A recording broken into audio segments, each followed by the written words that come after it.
안녕하세요, 구독자 여러분. 저는 경기도 용인에 사는 30대 후반 아이 엄마이자 직장인입니다.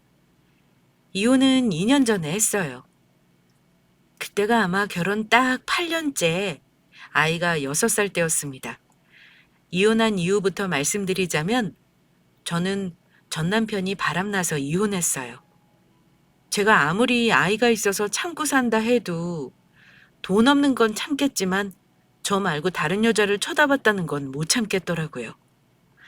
저는 남편의 외도를 아주 우연한 기회로 알아챘습니다. 남편의 외도를 알게 된 것도 기막힌데 더 어이없었던 건 남편 놈의 외도 상대가 정말 의외의 인물이었기 때문입니다. 그러다 보니 충격이 더 컸던 것 같아요.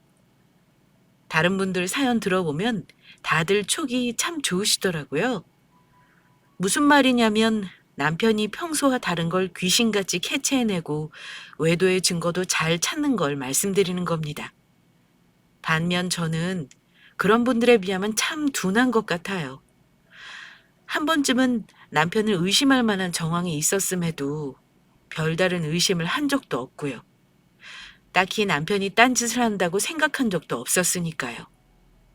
남편의 외도를 정말 우연한 기회에 그것도 의심할 만한 직접적인 정황을 겪고 나서야 눈치를 챈 멍청이가 바로 접니다.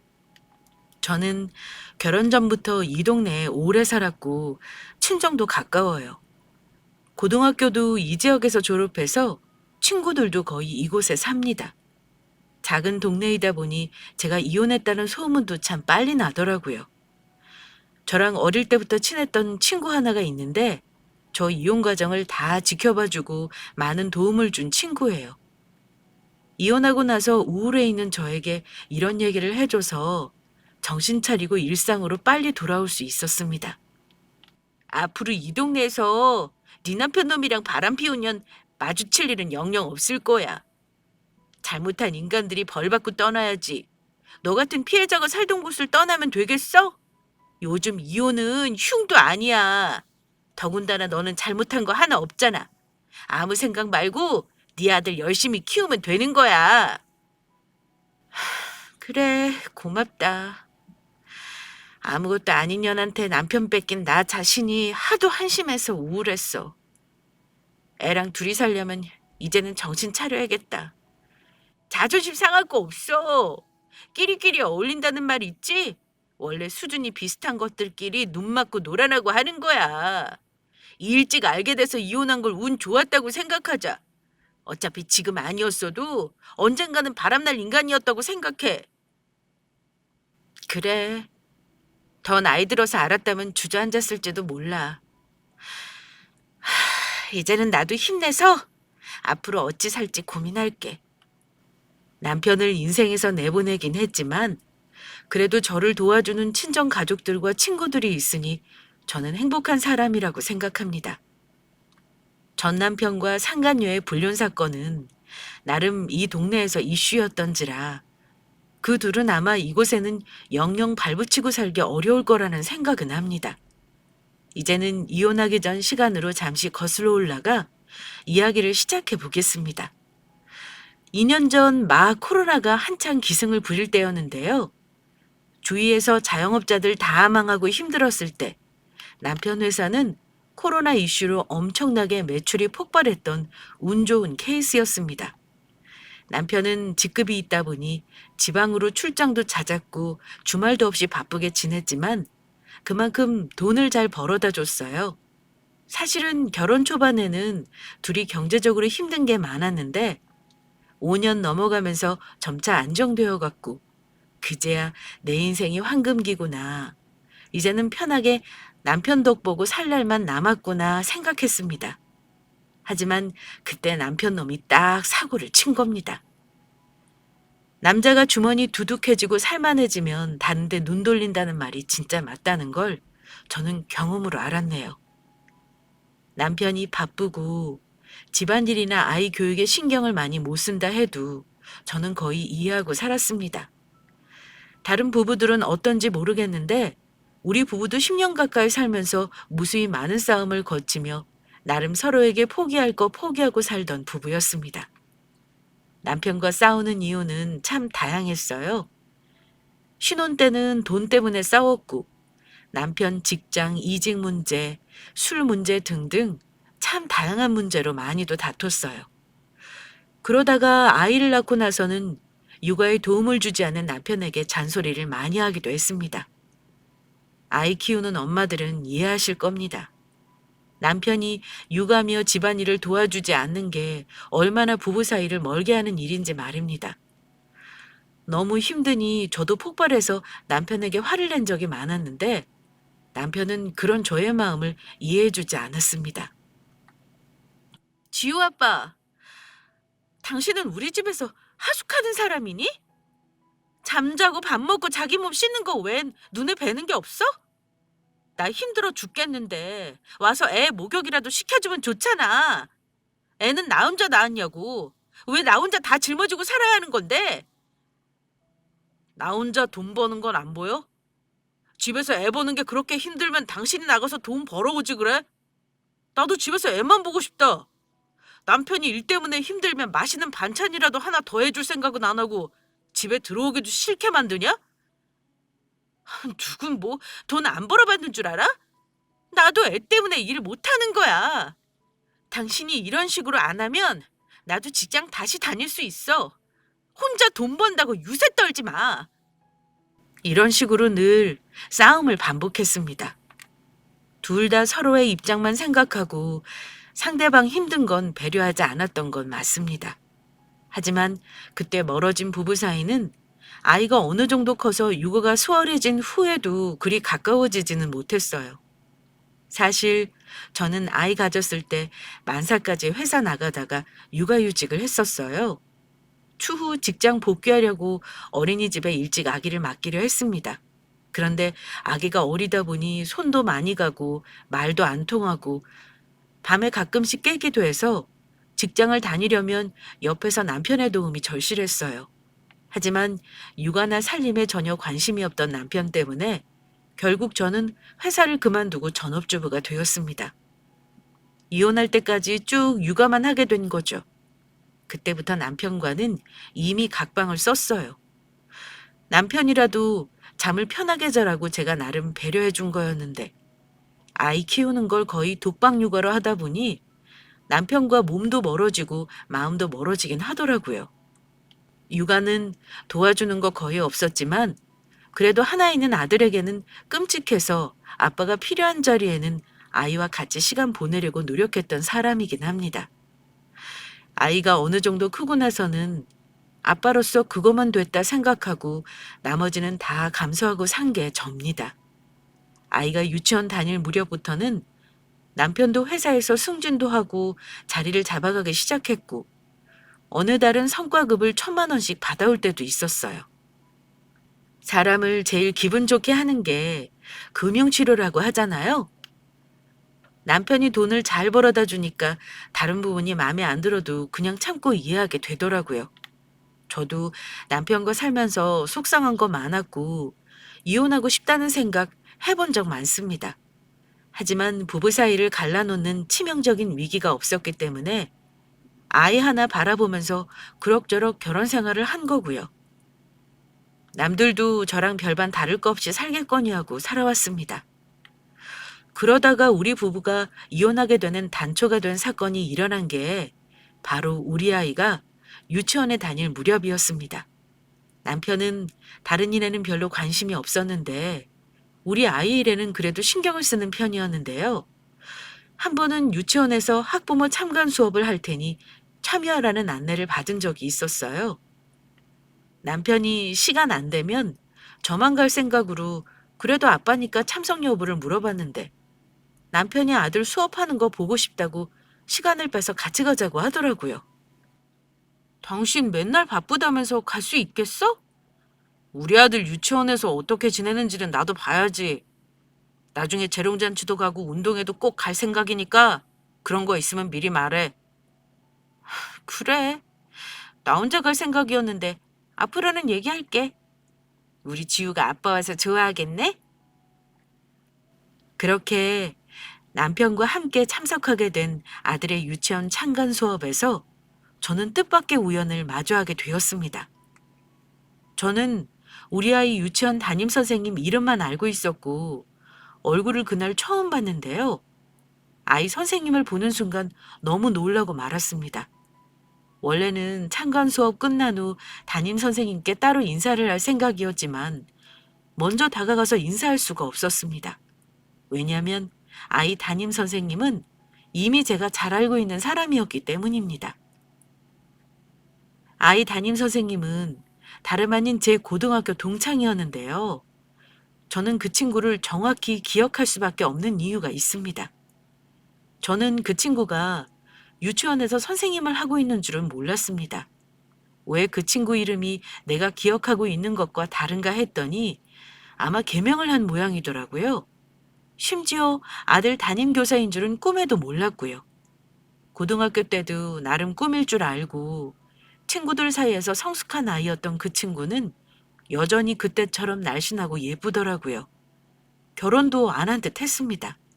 하지만 그 친구 얼굴 보는 건 저에게 껄끄러운 일이었어요. 그래서 참관 수업 시간 내내 아이 담임 선생님과 눈을 마주치지 않으려고 노력했습니다. 이쯤 되니 뭐가 그리 불편했는지 궁금하시죠? 아는 친구라면 반갑게 인사하면 되겠지만 그 친구와는 아는 척하고 싶지 않은 이유가 있었어요. 사실 그 친구는 제가 고등학교 1학년 때 같이 놀던 무리들 사이에서 저를 살짝 왕따시키려고 했던 주동자였습니다. 요즘은 학교 폭력을 굉장히 민감하게 다루는 데 반해 그 당시는 요즘 같은 분위기는 아니었어요. 심지어 괴롭힘 당하는 학생에게 잘못을 전가하기도 했던 시절이었고요. 물론 제가 대놓고 왕따를 당한다던가 괴롭힘을 당한 건 아닙니다. 하지만 그 친구가 저에 대해 나쁘게 말하고 다니는 걸 저는 몇 번이고 참다가 이간질하는 걸 따진 적이 있었어요. 그런데 말다툼 끝에 그 친구가 제 머리채를 먼저 잡았고 분을 못 이긴 저도 그 친구 머리끄덩이를 잡고 같이 싸웠던 적이 있었습니다. 그 뒤로는 고등학교 내내 그 친구와 모른 척하고 지냈어요. 왜 저를 싫어했는지도 저도 모릅니다. 주변 친구들 말로는 저를 시기 질투했다고 하는데 왜 저를 시기 질투했는지 그 이유를 아직도 몰라요. 제가 왜 아는 척하고 싶지 않았는지 이제 이해하실 겁니다. 아이 유치원에서 뜬금없이 그 친구를 선생님과 학부모의 관계로 마주칠 거라고는 상상도 해본 적 없었던 일이었어요. 아마 그 친구가 저를 기억한다면 저와 마찬가지였을 거라고 생각해요. 혹시 우리 아들이 내 아들인 거 알면 차별하거나 해코지를 하지 않을지 별 생각이 다 들더라고요.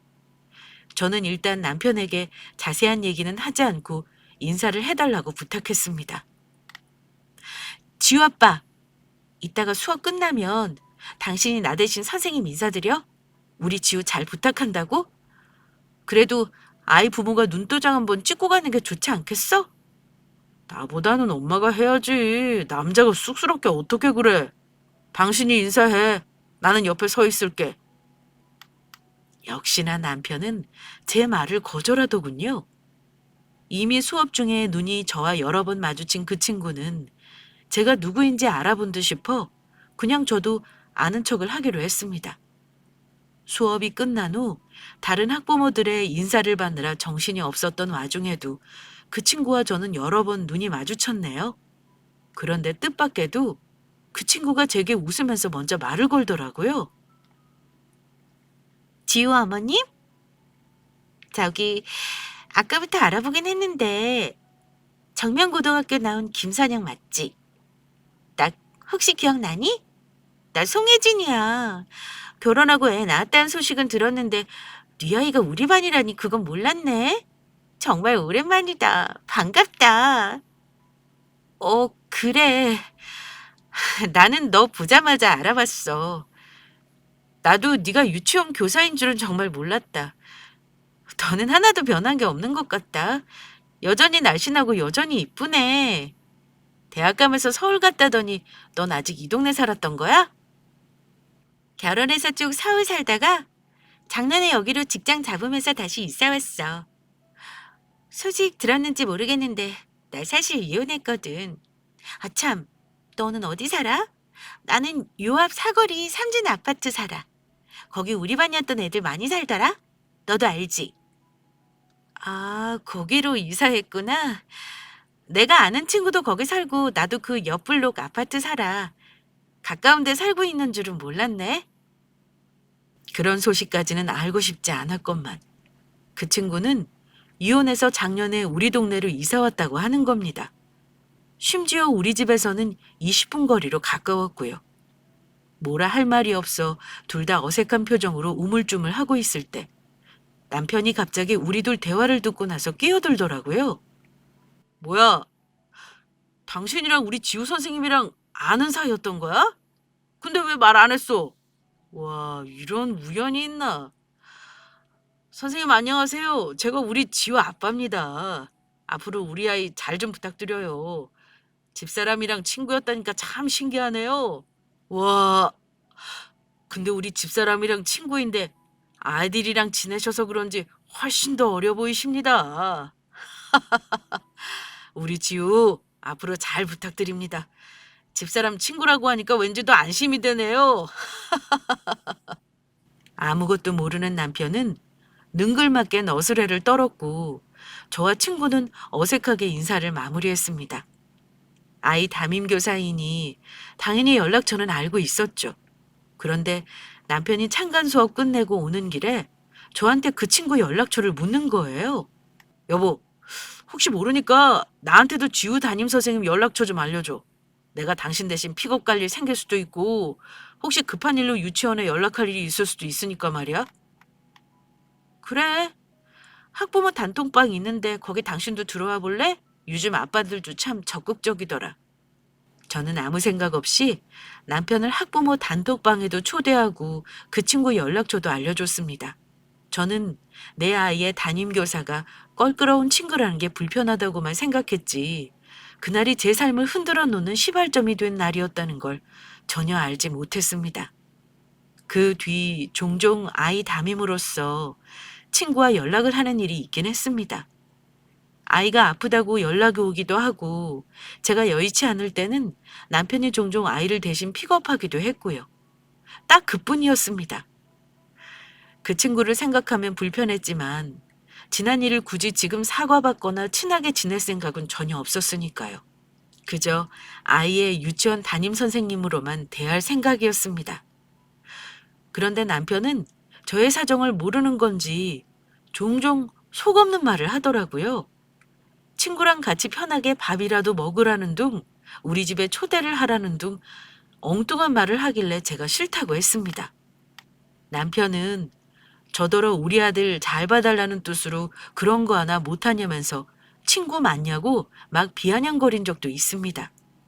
집도 가깝고 혼자 사는 친구니 저더러 챙겨주라는 말을 하길래 그렇게 친한 사이 아니라고 버럭 화낸 적도 있었어요. 나중에 알게 된 건데 남편이 간혹 선생님들 간식을 보내거나 커피 같은 걸 사들고 간 적도 있더라고요. 제가 그러지 말라고 하니까 다 우리 아들 위해서 하는 거라면서 제가 안 하니까 자기가 하는 거라고 큰 소리를 치기도 했습니다. 참, 이건 치맛바람이 아니라 바짓바람이라고 해야 하는 건지. 육아도 안 도와주던 사람이 왜 저러나 싶었지만 남편이 하는 짓에 크게 의미 부여는 안 했습니다. 바빠서 집에도 잘 못 들어오는 거 미안해서 아들에게 저러는가 보다 생각하고 넘겼어요. 시간이 가고 아이가 7살이 되고 나서 유치원 담임이 바뀌었는데 그제야 제 마음이 편해지더라고요. 웃긴 건 아들 담임 선생님 바뀌고 나서는 남편이 더 이상 친구 얘기를 하지 않더라고요.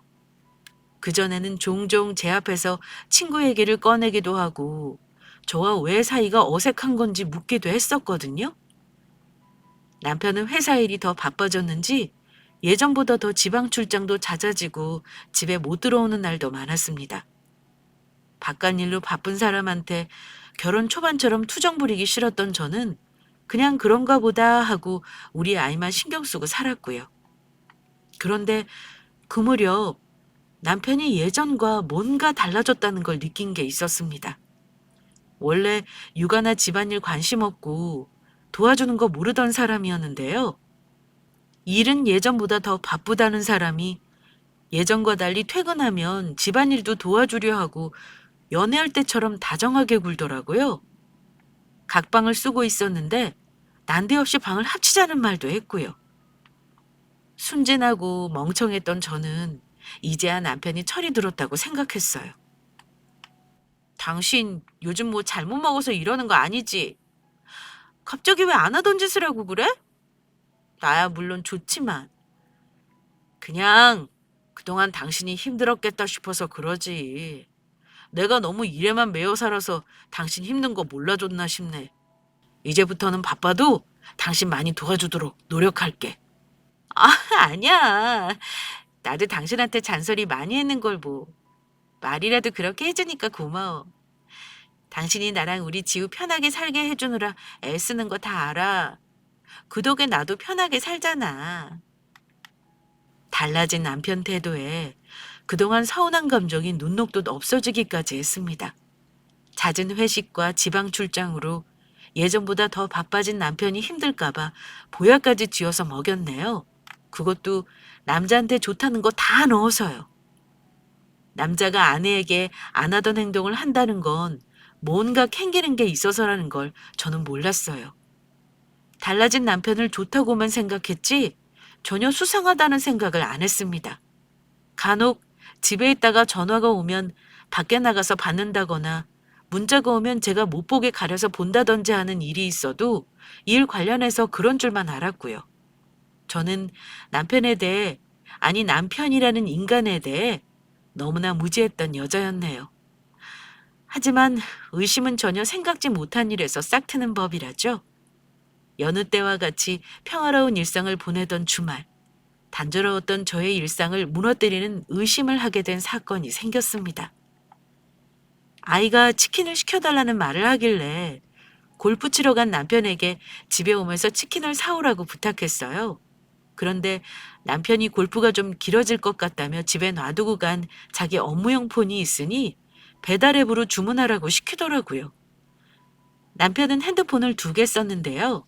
하나는 개인 폰이었고 하나는 업무 연락용 폰이었습니다. 업무 연락용 폰에 배달앱으로 종종 제가 배달한 적이 있어서 아무 생각 없이 배달앱으로 저희 단골 치킨집에 주문을 넣었어요. 원래 배달이 좀 오래 걸리는 거 알고 있었기에 남편이 오면 같이 먹어야겠다 생각하고 있었는데요. 40분이 지났을 무렵 남편 업무용 핸드폰으로 전화가 걸려오는 겁니다. 그런데 전화를 한 건 치킨집 배달 기사님이었어요. 저는 배달이 늦어져서 양해를 구하고자 전화를 했구나 짐작했습니다. 하지만 전화를 받았더니 배달 기사님이 엉뚱한 소리를 하더라고요. 치킨 지금 배달하러 왔는데요. 시킨 적 없다고 도로 가져가라고 하셔서요. 사모님이 시킨 거 맞으세요? 전화번호 끝자리 62362요. 주문 들어온 거 맞다고 했는데 시킨 적 없다고 도로 가져가라고 그러시면 어떡합니까? 기사님이 저에게 주문을 해놓고 시킨 적 없다고 하느냐며 화를 내는 겁니다. 네? 6236 번호로 치킨 시킨 거 맞는데요? 지금 초인종 소리 나지도 않았는데 무슨 소리 하시는 거예요? 저 계속 배달 기다리고 있었는데요? 혹시 기사님 엉뚱한 데 가신 거 아니에요? 그랬더니 기사님이 잠시 뭔가 확인하더니만 삼진아파트 803동 아니에요? 저 지금 방금 초인종 눌렀는데요. 이 집에서 배달 안 시켰다고 안에서 사모님이 소리까지 지르셨잖아요. 그럼 방금 소리 지른 사람이 사모님 아닌가 보네요? 이렇게 말을 하는 겁니다. 배달원이 말한 주소는 당연히 저희 아파트가 아니었고요. 아니, 그 아파트로 가시면 어떻게 해요? 저희는 옆블록 부영 아파트인데 삼진 아파트라뇨. 아저씨가 배달 잘못 가셨네요. 어플로 주문하셨죠? 다시 확인해 보세요. 거기 분명 이 주소로 되어 있어요. 아무렴 제가 엉뚱한 아파트로 왔겠어요? 일단 그럼 이 아파트는 아니라는 거죠? 정확한 주소 다시 말씀해 주세요. 그런데 그 순간 왠지 이상한 기분이 들었습니다. 저는 배달원에게 주소를 다시 불려주려 하다가 생각을 고쳐먹고 배달을 취소하겠다고 했습니다. 환불은 됐다고 하고 전화를 끊었어요. 전화를 끊고 급히 남편 폰 어플을 열고 배달 주소를 확인해 봤어요. 당연히 우리 집 주소로 되어 있을 거라고 생각하고 주문을 했건만 어플에 저장된 주소는 어이없게도 삼진 아파트가 맞더군요. 그리고 황당한 건 그동안 주문 내역을 봤더니 그 주소로 여러 번 야식을 이것저것 시켜 먹은 내역이 남아 있었고요. 그거 보는데 뭔가 뒤통수를 맞은 기분이었습니다. 왜냐면 그 주소와 남편은 전혀 접점이 없었기 때문이에요. 다만 이상하게도 그 아파트 이름을 보는 순간 머리에 우리 아이 유치원 담임이었던 제 친구 얼굴이 자꾸 스치는 겁니다. 제가 아는 한 그 아파트에 사는 사람은 그 친구와 제가 아는 다른 동창뿐이었거든요. 게다가 배달 기사님이 말하던 동호수는 제가 친하게 지내는 친구가 사는 집이 아니었습니다. 그 아파트에 제 지인이 있다 해도 남편과 집을 왕래하는 사이도 아닌데 이런 음식들을 수없이 시켜 먹을 이유는 전혀 없었고 아무리 생각해도 왜 그 아파트 주소가 배달 어플에 저장되어 있는지 납득이 가지 않았습니다. 이상한 기분에 사로잡힌 저는 일단 주문 내역을 전부 캡처하고 저장된 주소를 저장해뒀습니다. 대체 거기에 누가 사는 건지 알아야 할 것 같아서요. 남편에게는 치킨집의 재료가 소진돼서 주문을 못했다고 둘러댔어요. 그러자 별다른 의심 없이 본인 업무용 폰을 열어보지도 않더라고요. 그냥 다른 치킨집에 시키지 그랬어. 남편은 딱 이 말만 하고 샤워하러 들어가 버리더군요. 저는 촉도 없고 둔한 편이지만 그 아파트 이름 듣는 순간 뭔가 이상하다는 느낌을 받았습니다. 남편은 분명 그 주소의 사람과 연관이 있었어요. 게다가 배달기사님이 말하길 치킨 시킨 적 없다고 사모님이 소리를 질렀더라고 했으니 그 집에 사는 건 분명 여자인 게 틀림없었죠. 저는 그날 이런저런 잡생각에 잠을 이룰 수 없었습니다. 그러고 보니 남편이 어느 순간 갑자기 달라진 태도가 의심스러웠습니다. 차라리 예전처럼 무관심했다면 몰랐을 거예요. 갑자기 저에게 다정하게 굴던 것, 앞으로 잘하겠다고 하던 그 사람 행동이 혹시 나에게 찔리는 게 있어서 그런 게 아닌가 싶은 의심이 들었어요. 한번 의심이 피어나자 남편의 잦은 출장과 그간 전화 받던 태도 등등 모든 게 의심스러웠습니다. 게다가 배달 어플로 확인한 주문 내역을 보니 매번 남편이 주말 출장을 가겠다며 집을 비웠을 때와 시기가 맞아떨어지더라고요. 저는 당장 그 아파트로 달려가 그 집 초인종을 누르고 싶은 충동을 참아가며 남편을 주의 깊게 관찰하고 있었습니다. 며칠간 남편이 퇴근하고 오면 은근슬쩍 떠보기도 했습니다. 아들 담임이었던 그 친구 이야기도 꺼내보면서 눈치를 살폈는데 그 뻔뻔한 남편 놈은 눈 하나 깜짝 안 하고 이야기하더라고요. 저는 며칠 후 자전거 도난방지용 GPS 추적기를 사서 몰래 남편 차 트렁크에 넣어놓았습니다. 마침 남편 놈이 주말이 껴서 출장을 다녀오겠다는 말을 하더라고요. 그전에는 남편 출장 짐도 싸주고 주말에 웬 고생이냐며 애쓴다는 말을 했는데요. 어쩐지 그날은 말이 곱게 나가지 않더라고요. 당신의 회사는 왜 꼭 주말에 사람을 출장을 보낸대? 일은 평일에 해야 하는 거 아닌가? 저번 달에는 주말 내내 지방 내려간다고 외박하더니 이번 달에도 이러네. 내가 당신 회사 사장한테 얘기 좀 할까 봐. 전화번호 좀 알려줘. 뭐? 당신 왜 갑자기 안 하던 말을 하고 그래? 내가 그만큼 회사에서 중요한 사람이니까 그렇지. 돈 잘 벌어다 주니까 아주 배가 불렀구나. 쓸데없는 말 하지 말고 얼른 가방이나 싸줘. 한 번도 툴툴거린 적 없던 제가 그런 불만을 표시하자 남편은 오히려 저더러 배가 불렀냐는 타박을 하더군요. 남편이 짐을 싸서 나가고 나서 저는 고민에 빠졌습니다. 남편이 정말 일 때문에 출장을 가는 거라 믿고 싶었지만 이미 의심은 커져가고 있었습니다. 조금 후 남편 차에 몰래 넣어놓은 자전거 도난방지용 GPS 위치를 확인해 보니 황당하게도 지방 출장 간다는 남편 차는 그 아파트 주차장에 주차돼 있더군요.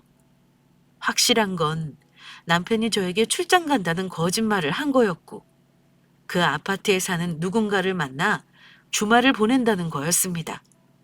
저는 마침 그 아파트 사는 제 동창에게 연락해서 넌지시 물어봤어요. 남편이 배달시켜 먹은 동호수를 얘기하며 거기 혹시 누가 사는 줄 아느냐고 했더니 친구가 고민도 없이 대답해 주더라고요. 거기 송혜진이 사는 집 주소인 것 같은데? 내가 옆동 살아서 종종 마주쳐서 알아. 근데 그건 갑자기 왜 물어봐? 친구 대답을 듣는 순간 뭔가 무너져 내리는 느낌이었습니다. 남편이 배달시켜 먹은 그 집은 우리 아들이 유치원 담임이자 나와 껄끄러운 사이인 그 친구의 집인 게 확실해졌고 의심할 바 없이 제가 모르는 새 둘이 눈이 맞은 게 분명했으니까요. 무려 1년이 가까운 시간 동안 저는 왜 남편이 딴짓을 하고 다니는 걸 전혀 몰랐을까요? 대체 둘은 언제 눈이 맞아서 저 모르게 이런 짓을 벌이고 있었던 걸까요?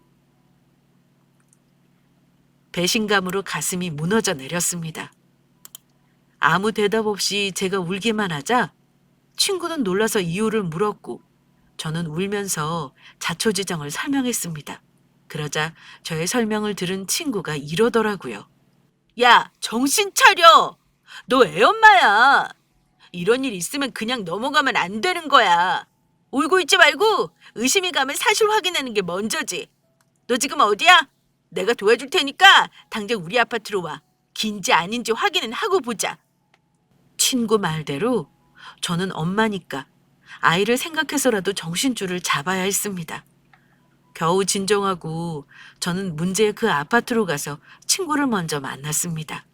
저는 친구와 함께 남편이 배달시켜 먹던 그 집으로 같이 가서 마침내 현관 초인종을 눌렀습니다.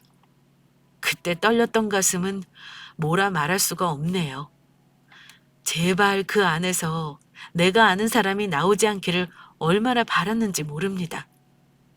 옛날 아파트라 인터폰으로 얼굴이 안 보였나 봐요. 친구가 자기 이름을 말하자 안에서 의심 없이 문을 열어주더군요.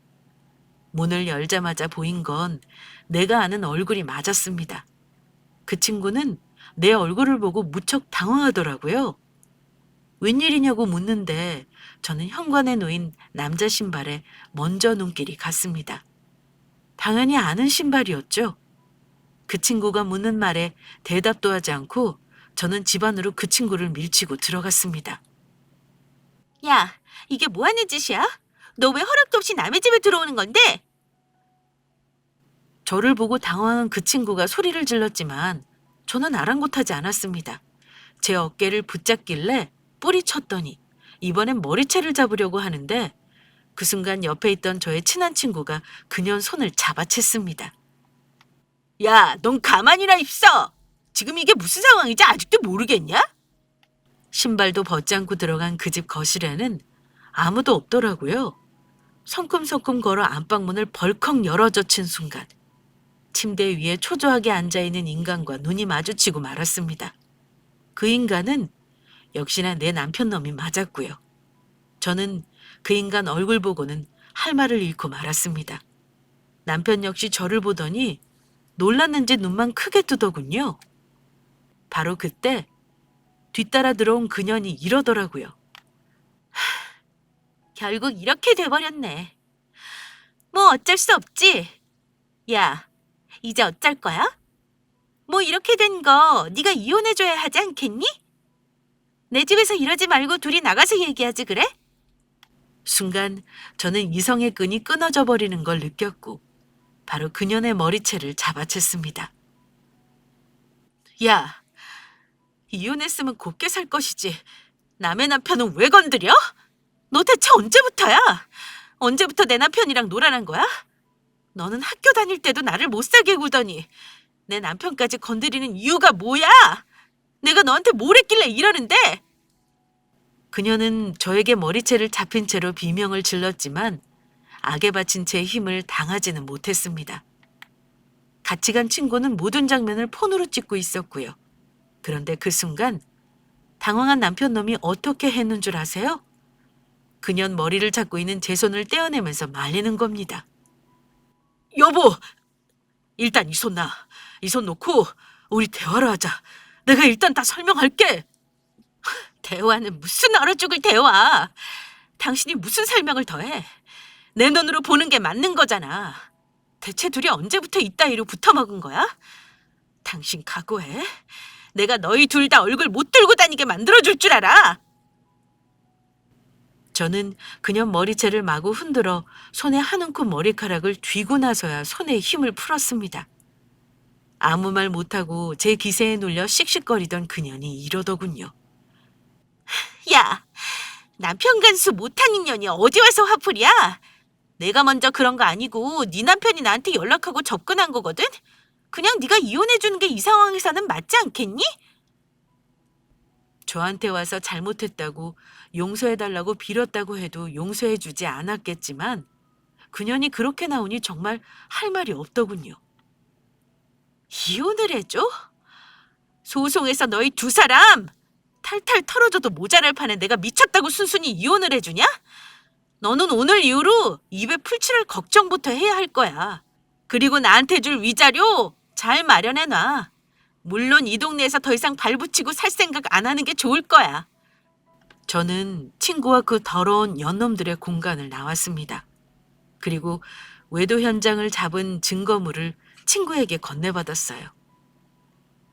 남편이라고 믿고 의지하며 살아온 인간이 다른 사람도 아닌 내가 아는 사람, 그것도 사이도 안 좋은 친구년과 바람이 났다는 게 참 제 자신이 너무 비참했지만 어찌됐든 칼자루는 제가 쥐고 있으니 결론을 내려야 했습니다. 남편은 자포자기한 듯 집으로 돌아오더니만 무릎까지 꿇고 싹싹 빌었어요. 자기 재산이면 통장이며 전부 넘길 테니 한 번만 용서해달라고 개소리를 하더라고요. 남자라면 한 번쯤 눈을 돌릴 수도 있다는 둥, 그년이 먼저 꼬리를 쳤다는 둥, 또 책임 전가를 하길래 손에 잡히는 거 다 집어던지면서 이혼하자고 용서 못한다고 했습니다. 남편 놈은 이혼만은 안 된다며 울며 불며 제 다리를 잡고 용서를 빌었지만 저는 시부모에게 그 자리에서 전화해서 이혼하겠다고 말했습니다. 남편 놈은 전화기 뺏고 난리를 쳤는데 열받은 제가 남편 놈 뺨따기를 한 대 후려치고 당장 나가라 했습니다. 애 앞에서 더 이상 싸우기는 싫었거든요. 그랬더니 주섬주섬 짐을 챙기며 차분히 생각해보자고 하더니 집을 나가더라고요.